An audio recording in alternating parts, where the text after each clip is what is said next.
فارق بين اللاعبين من اصول مغربيه طبعا مع بلدهم الاصلي المغرب. فما خدمه كبيره قاعده تخدم هنا الجامعه الملكيه المغربيه، حكينا عليها في عديد المناسبات. بور اون فوا الوسادة ما غلبتش الولاده. لا نحكي عموما. طب بالنسبه للمغرب كابار الحقيقه معناتها راه شوف منتخب متاهل الى نصف نهائي كاس العالم ما عادش تحكي عليه، ما نجم يكون الا واجهه معناتها مغريه لكل اللاعبين، خسرتوا الشبان اللي باش ينضموا اول مره معناتها للتشكيل وباش ينظموا كاس العالم، وتضيف لهم تنظيم كاس العالم كما قال عبد الستار، وتضيف لهم انه العمل اللي تخدم به الجامعه المغربيه الملكيه المغربيه في الاطار هذا في استقطاب مواهبها اللي موجودين ابناء الجاليه المغربيه في كل العالم وخاصة في بلجيكا وهولندا وفرنسا واسبانيا. المنتخب المغربي أفضل منتخب إفريقي.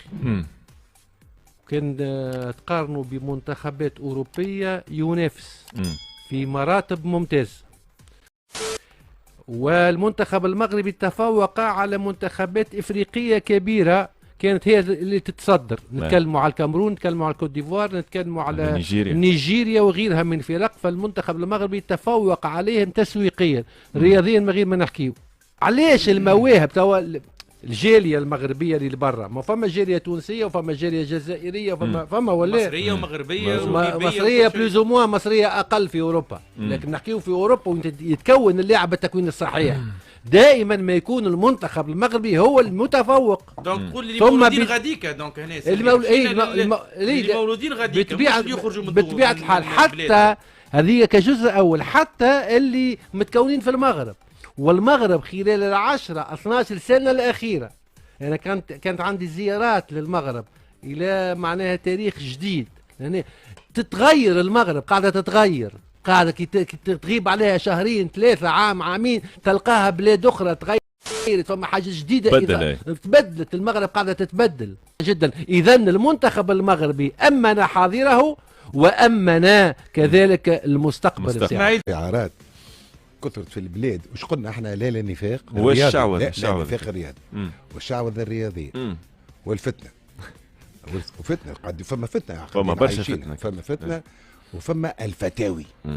فما فتاوي ما عندكش فكره، كل واحد يفتي من شيرته وربي يقدر الخير. وان شاء الله اخويا معناها مش نقول لك انا نتمنى حاجه بركه والله العظيم، ان شاء الله نهار اخويا كورتنا وبلادنا فهمتني الاخرى ترجع كما كانت ان شاء الله.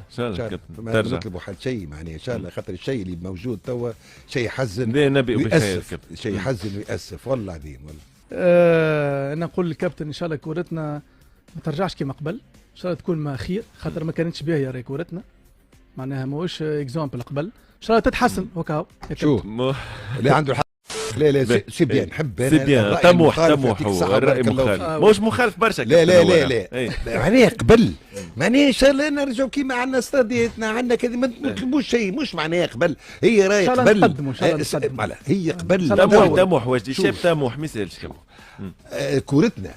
بس تعرفوا خويا اللي كورتنا في مستنقع كبير، شكون مش يخرجنا من المستنقع هذا؟ ليست بهذه الطريقه اللي يشوفوا فيها الفتنه والكراهيه والدنيا والكل. سي بور سيت ريزون انا قلت ان شاء الله معناها الكوره هذه ملوثه، كوره ملوثه، ونشوفوا والتطور في المغرب شمل كابتن مش كان كره القدم الرجاليه فقط، بل كره القدم النسائيه والفئات السنيه الكل. والدليل استراتيجيه التكوين اللي خذاتها والمنهج اللي خذاه فوزي لقجع والجامعه الملكيه المغربيه. هو الرياضه بصفه عامه مهمشه في تونس. باختصار اللي كان يحكي فيه الكابتن جاك من الاخر. ما عندنا شيء، ما عندنا لا اسس علميه نخدموا عليها، لا عندنا حاجات نحبوا نطوروا فيهم، عندنا دي بوان معينين نحبوا نمشيو فيهم. يا خويا ما يسالش ما نطوروش على جميع المستويات في الرياضه يا خويا، اموان نشدوا كل مره ثنيه، اموان يا كابتن كل مره حاجه نطوروا، مش حتى قطاع نقطه واحده صحيح. يا خويا اليوم على الاقل نطوروا مثلا جو دي نابورت كوا، على الاقل في الفئات السنيه مثلا نطوروا في الانفراستركتور هكا، ما نحاشناش بريزولتات، نمشيو بمراحل كل مره مرحله كابتن. اليوم يا ما شوف امير شو ما عادش تقارنها بالمغرب خاطر بالميكرو هربوا بينا هروب راه. مانيش نقارن انا. هو يقارن عبد الستار قارن، انا والله لا قارنت، وريتك الفيديو. انا عبد الستار ما تتقارنش. راه نلعب قول له مع شوف عام 2014 انا لعبت في المغرب، انا لعبت في الرجاء، وتشوف الملاعب اللي عندهم عام 2014، وشوف انت الاكاديميه اللي عندهم تاع محمد السادس، حاجه راه من وراء الخيال، راه حاجه راه معناتها حتى في الاوروب ما تلقاهاش. لكن فما مشاكل يجب معالجتها. تحكيم مثلا، تحكيم عنده مشاكل، تحسين الاعلام الرياضي. يا خويا ما تنجمش راك تصلح كل شيء في عام ولا عامين. هم عندهم الاراضي، عندهم الملاعب، عندهم المتاحف، عندهم الاكاديميه نتاع محمد السادس، عندهم السياحه، عندهم اللي تحب، عندهم السياحه. دونك معناتها هربوا بينا هروب الحقيقه.